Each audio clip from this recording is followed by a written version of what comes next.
லைஃப்ல எல்லாத்துக்கும் நிறைய மெமரிஸ் இருக்கும். ஆனால் யாராலையும் மறக்க முடியாத மெமரிஸ் ஸ்கூல் லைஃப்பில் தாங்க இருக்கும். நம்ம லைஃப்பில் வந்த முதல் ஃப்ரெண்ட்ஸ், ஃபர்ஸ்ட் லவ், முதல் பஞ்சாயத்து எல்லாமே ஸ்கூல். நினைவின் தாழ்வாரத்தில் எங்கள் கூறல் கொஞ்சம் கேட்கவில்லையா?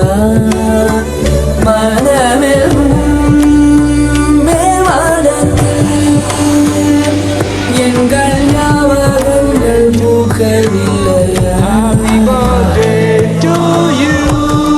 உனக்கு பிடிச்ச ராம்டா பரி